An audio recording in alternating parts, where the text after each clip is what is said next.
pembelajaran geografi.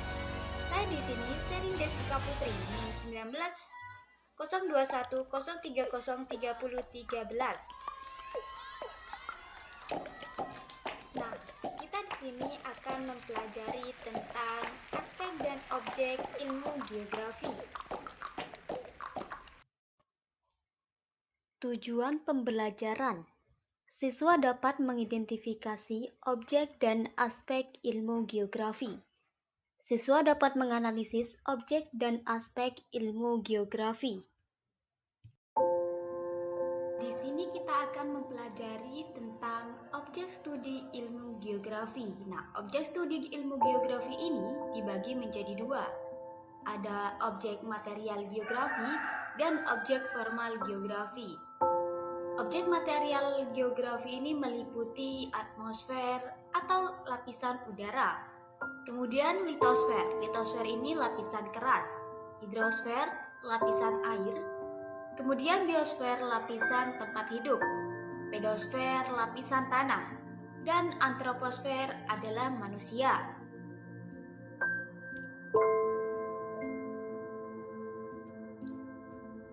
Nah, objek studi geografi. Objek studi geografi ini mempelajari tentang ruang lingkup terhadap gejala dan fenomena yang terjadi di muka bumi. Yang menjadi objek studi geografi dapat menyimpulkan suatu peristiwa atau fenomena yang terjadi dengan menjawab 6 pertanyaan pokok, yaitu 5W plus 1H. Nah, pada gambar tersebut terdapat gambar banjir. Nah, gambar banjir itu dapat diselesaikan dengan pokok yaitu 5W plus 1H, seperti what, apa yang terjadi, kemudian where, di mana banjir itu terjadi, kemudian why, mengapa banjir itu bisa terjadi, when, kapan banjir itu terjadi, who, siapa yang terdampak dalam banjir tersebut, dan kemudian bagaimana solusinya.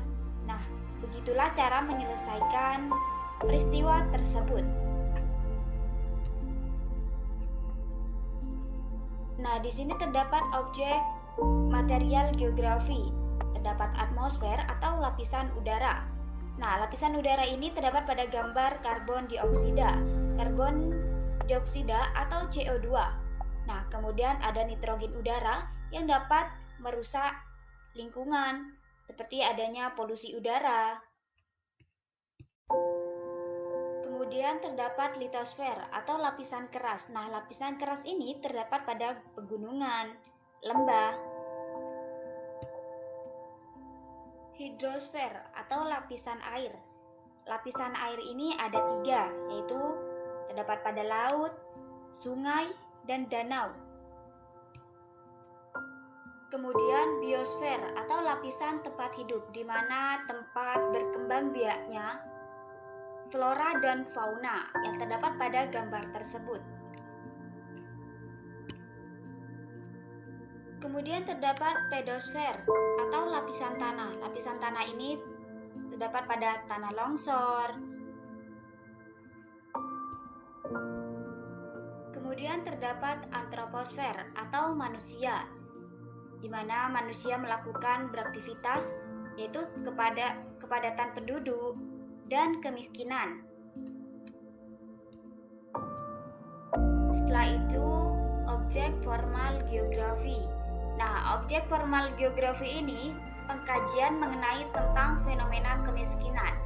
Nah, fenomena kemiskinan ini terdapat pada gambar yang di sebelah kanan. Nah, kemudian kita akan mempelajari tentang aspek ilmu geografi. Nah, aspek ilmu geografi ini dibagi menjadi 2. Yang pertama, aspek fisik dan aspek non-fisik. Nah, aspek fisik ini meliputi aspek topologi, aspek biotik, dan aspek non-biotik. Kemudian aspek non-fisik.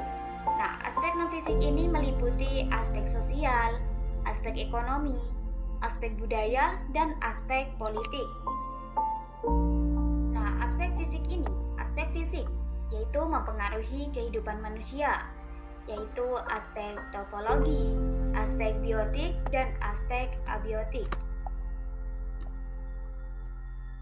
Yang pertama itu aspek topologi. Aspek topologi ini kita dapat mengetahui berbagai lokasi, letak suatu wilayah, ataupun daerah.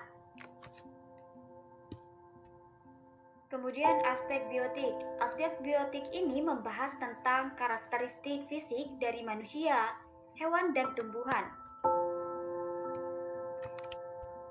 Yang pertama itu aspek non-biotik. Aspek non-biotik membahas tentang tanah, air, serta atmosfer. Kemudian aspek non-fisik. Aspek non-fisik ini lebih memperhatikan pada pola penyebaran manusia dan kaitan perilaku manusia. Yang pertama terdapat aspek sosial.